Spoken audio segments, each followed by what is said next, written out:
guys, kembali lagi bersama gua Udah Mistis Review. Dewe, apa kabar kalian semua? Pada kesempatan kali ini, Udah Mistis akan mereview sekaligus membahas kisah seorang wanita cantik yang diberikan anugerah menjadi pengusir setan. Film ini berjudul Pray for the Devil 2022. Film ini menceritakan seorang wanita yang bernama Annie setelah mengalami trauma masa kecil akibat ibunya sering kerasukan setan. Kini Annie yang sudah dewasa ingin mendedikasikan diri untuk menjadi seorang pengusir setan. Akan tetapi, menurut aturan berlaku, pengusir setan tidak bisa di kalangan wanita. Jadi bagaimana dong? Oke lah, daripada kalian penasaran sampai litak-litak setan penyok, mending kita langsung saja ke pembahasannya. Dan jika kalian suka dengan channel ini, seperti biasa silahkan subscribe saja biar nggak ketinggalan video menarik lainnya dari Udah Mistis Film.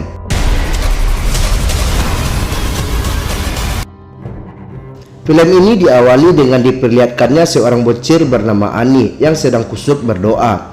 Terlihat ia pun ketakutan saat ibunya mengetuk pintu dan diminta untuk masuk.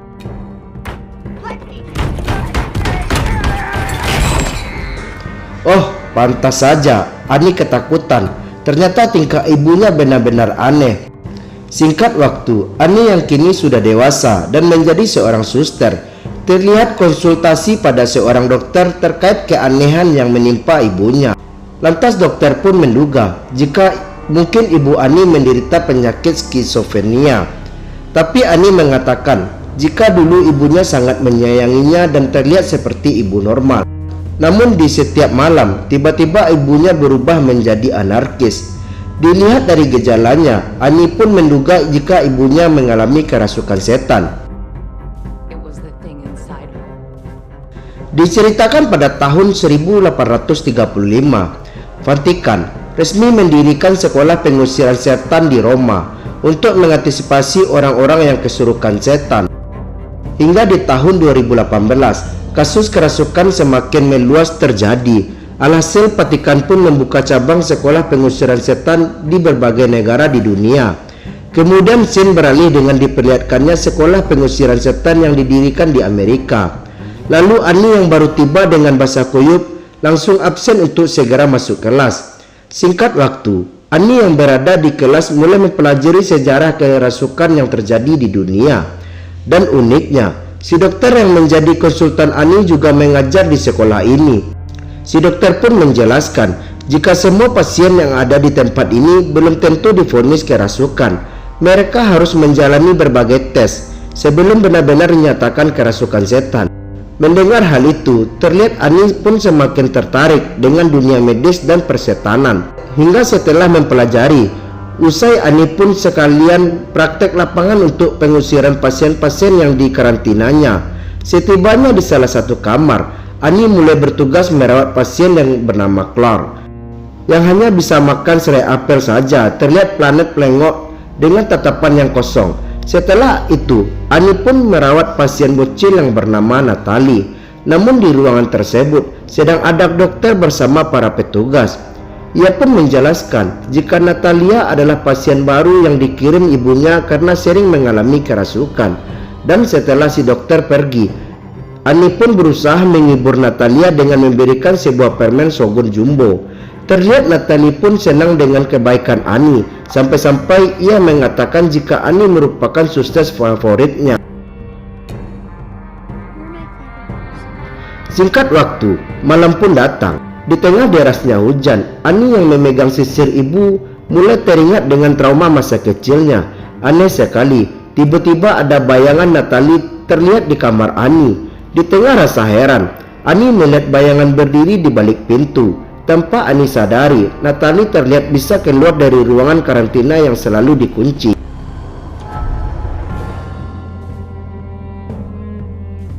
Di keesokan harinya, Annie yang akan pergi ke kelas melewati lorong kamar pasien. Lalu tiba-tiba Annie heran kenapa Natalie bisa keluar kamar karantina yang memiliki akses khusus untuk membukanya. Namun Natalie berkata jika ia hanya ingin bertemu dengan Annie. Di tengah keheranan, Ani pun membujuk Natalie untuk kembali ke kamarnya. Beberapa saat kemudian, Ani yang akan kembali ke asrama lagi-lagi mendengar bisikan aneh. Tak cuman itu, Ani pun seakan dituntun untuk masuk ke dalam kelas khusus pengusiran setan. Dengan pelangak-pelongok, Ani yang merasa tertarik langsung mengikuti pelajaran yang dipresentasikan oleh Bapak Kyun, di mana Bapak Kyun sedang memperlihatkan kasus kesurupan paling brutal yang dialami seorang wanita bernama Elena, yang katanya kasus kerasukan ini sudah mencapai tahap paling tinggi dan hampir seluruh tubuhnya sudah dikuasai setan. Namun sayangnya, Elena tidak tertolong hingga meninggal dunia. Singkat cerita, setelah mengikuti kelas tersebut, Ani pun semakin tertarik untuk menelusuri kasus kerasukan yang dialami oleh Elena. Saat Ani mencoba memahami rekaman, ia pun mendengar Elena berkata gelasan, yang berarti suara. Lantas ia pun teringat dengan ucapan ibunya setelah mengalami kerasukan, di mana suara itu bukanlah menginginkan tubuhnya, melainkan suara itu menginginkan Ani. Karena Ani adalah salah satu orang yang terpilih Tuhan yang memiliki kemampuan spesial melawan setan. Kemudian Ani pun menghampiri petugas arsip untuk menanyakan dokumen lengkap kasus Elena. Namun si petugas berkata jika kasus-kasus tingkat tinggi bersifat rahasia. Tak lama kemudian, Ani pun dipanggil kepala suster untuk meminta maaf kepada Bapak Kyun. Ternyata kelakuan Ani mendadak saja masuk kelas Bapak Kyun sudah menyalahi aturan.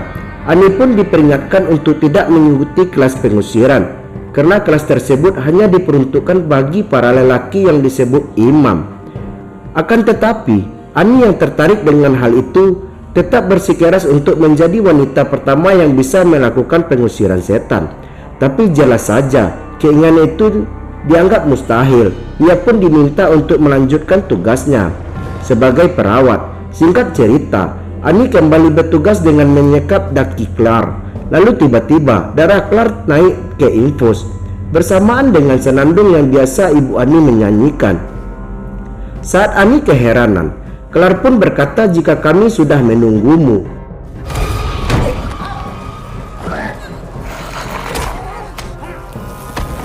Beberapa saat kemudian, kepala sekolah yang mendapatkan laporan kejadian tadi merasa yakin jika iblis itu memang sedang mengincar Ani.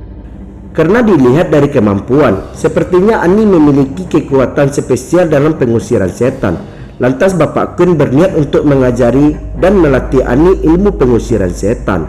Meski kepala suster menentangnya, tapi Bapak Kyun yang yakin jika Ani berbeda dari suster-suster lainnya. Singkat waktu, Ani yang sudah mendapatkan izin berjalan dengan gagah untuk mengikuti kelas pengusiran setan.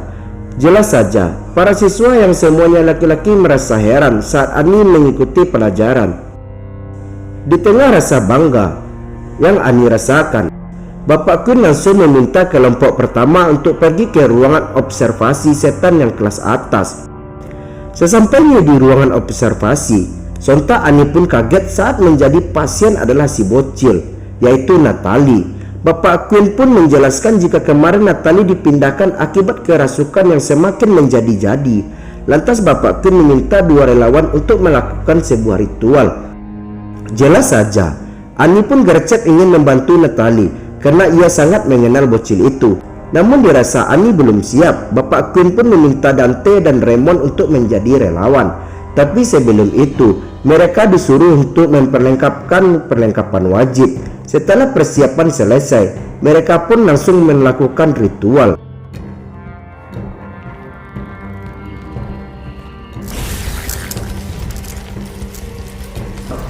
Bagaikan cicak men setan yang merasuki Natalie mulai melakukan perlawanan. Namun anehnya, saat setan itu menyadari keberadaan Ani, ia pun sontak tertarik. Dirasa situasi semakin parah, Bapak Kyun pun masuk untuk membantu Dante dan Raymond. Bagaikan belut sawah, secepat itu Natalie melesat ke kolong lipan lalu tiba-tiba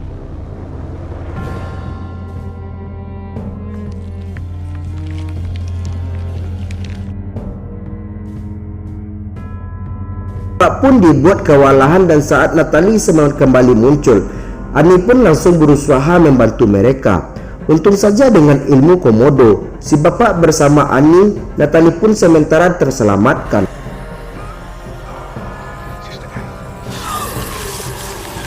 Namun di saat itu, Ani pun heran dengan gambar ibu hamil yang Natalie buat. Singkat waktu, setelah berhasil, mereka pun merayakan dengan cara minum-minum kopi sakari indak banyak gula. Dante dan Raymond pun merasa pertolongan saat Ani datang membantunya. Lalu tiba-tiba Dante teringat dengan adiknya yang bernama Emilia. Sambil membawa gambar buatan Natalie, ia pun mengungkap jika adiknya adalah korban pengabutan Aksa sampai hamil. Hingga adiknya pun mengalami hal-hal aneh seperti kerasukan setan. Namun ia pun belum yakin akan hal itu. Di keesokan harinya, Ani yang ingin mengetahui keadaan Natalie kembali bertanya kepada Bapak Quinn. Lantas Bapak Quinn pun mengatakan kalau ritual kemalan itu berhasil. Namun Natalie tak sepenuhnya berhasil, dan jika kerasukan Natalie semakin menjadi-jadi, Natalie pun akan dipindahkan ke Vatikan. Karena dilihat dari kondisinya, kerasukan Natalie termasuk kasus yang tinggi sama seperti Elena. Salah-salah Natalie bisa COD. Meskipun Ani berniat untuk menolongnya, akan tetapi Bapak Quinn melarangnya. Karena kasus tertinggi hanya bisa dilakukan oleh orang yang lebih terampil di Vatikan.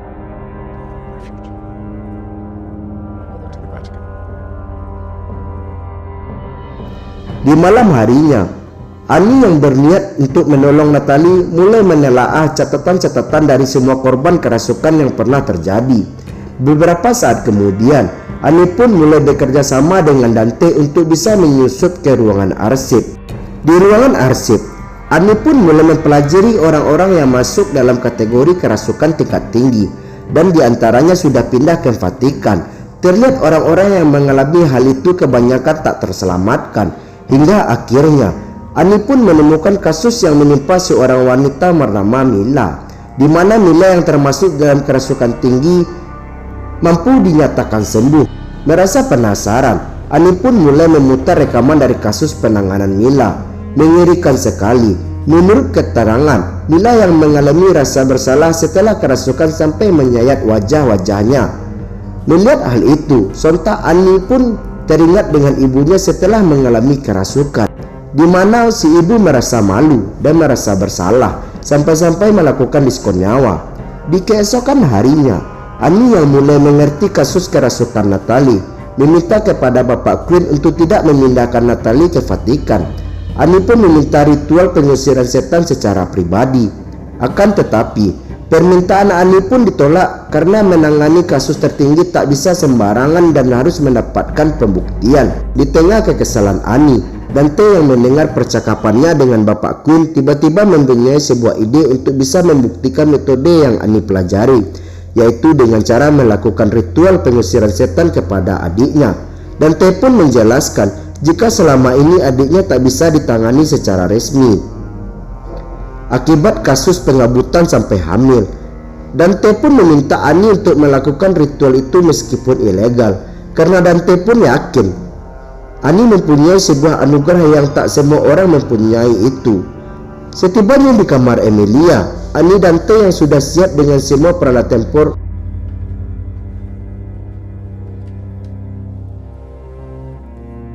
bagaikan membuka segel. Emilia pun langsung tersadar. Lantas Emilia berkata, setan yang ada di dalam dirinya tak mau berhenti membisikkan suara-suara aneh. Dan saat mulai membacakan doa, tiba-tiba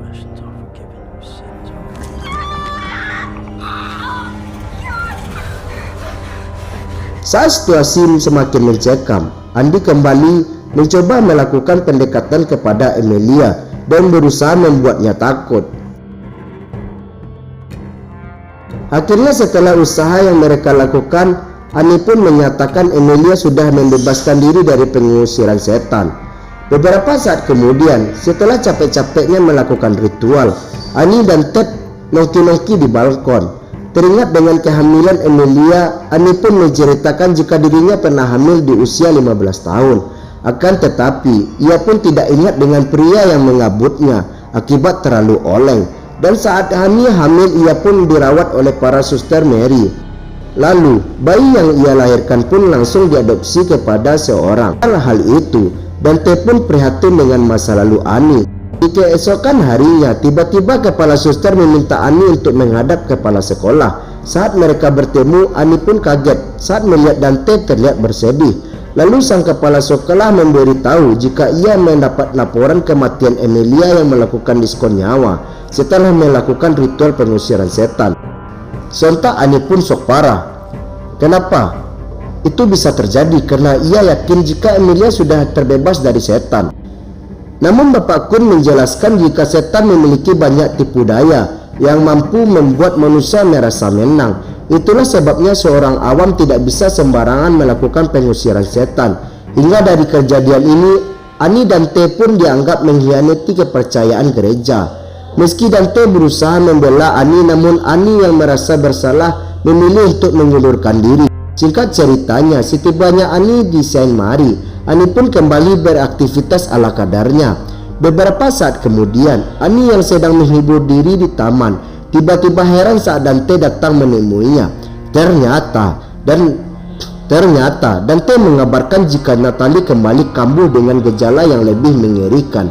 Dante menjelaskan jika kejadian ini sampai menyebabkan 2 mantri dan 1 pendeta tewas. Dari kejadian tersebut, Natalie pun sudah tidak ada waktu untuk dipindahkan ke Vatikan. Alhasil, Natalie pun dibawa ke katakombe untuk melakukan ritual pengusiran setan. Dikira datang untuk modus. Dante pun menunjukkan sebuah kalung salib yang ditunjukkan untuk Ani. Melihat kalung itu, tiba-tiba Ani teringat kepada bayinya dulu di mana saat si bayi akan diadopsi. Ani melilitkan kalung itu di tangan si bayi, dan Ani pun kini menyadari jika selama ini Natalie adalah putri kandungnya. Dirasa setan itu memanfaatkan Natalie. Ani yang tidak ingin anaknya menderita langsung merencanakan sesuatu untuk menyelamatkan Natalie. Di malam harinya, Ani bersama Dante mulai menyusup ke ruangan terdasar untuk bisa menyelamatkan Natalie. Setibanya di lantai dasar, Ani yang pertama kali melihat kolam suci terlihat kaget karena cenah. Kolam tempat pembastisan itu mampu mengusir iblis. Setibanya di esel Natalie yang sedang membacakan doa langsung menghadap mereka. Tapi tiba-tiba iblis dalam diri Natalie seolah merasa senang karena undangannya sudah diterima Ani.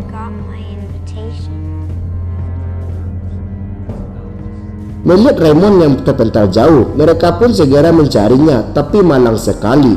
Raymond yang tertempel mencium tembok terlalu keras sampai mengakibatkan dia COD. Melihat kelakuan iblis yang semakin brutal, Ani pun terlihat sudah muak. Saat mereka bertemu, setan di dalam dirinya mencoba menggoyahkan mental Ani dengan mengungkit tentang kematian ibunya. Setan pun mengatakan jika Ani tak bisa menjadi seorang ibu sampai kapanpun. Lantas Ani yang memang merasa bersalah pun membenarkan apa yang setan itu katakan. Oh, ternyata Ani membiarkan setan itu merasukinya untuk membebaskan Natalie. Dan saat Dante menolong Natalie, tiba-tiba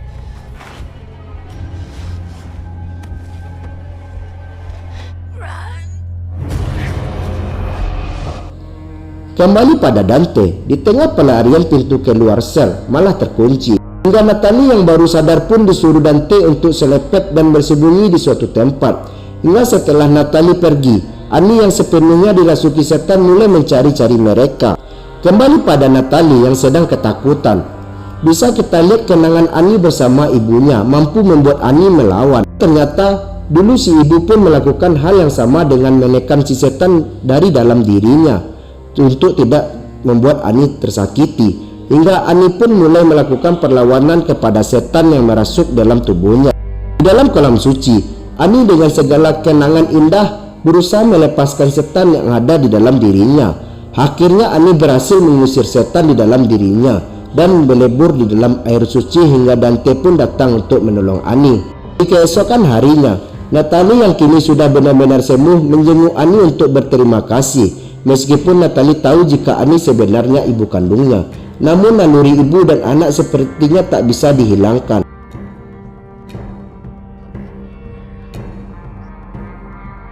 Singkat cerita, keberhasilan Ani dalam menangani kasus kerasukan membuatnya mendapatkan pengakuan dari kepala sekolah hingga Ani pun diberikan beasiswa untuk belajar langsung ke Vatikan. Dan jelas saja, Ani pun menerimanya dengan senang hati.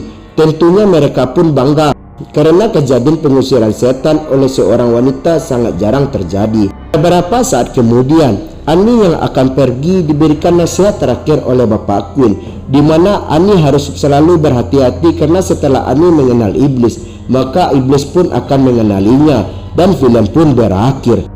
Mungkin ini saja review dan pembahasan film Pray for Devil 2022. Jangan lupa like, share, dan subscribe supaya kalian tidak ketinggalan jika ada video menarik lainnya. Thanks for watching and see you next video. Bye bye.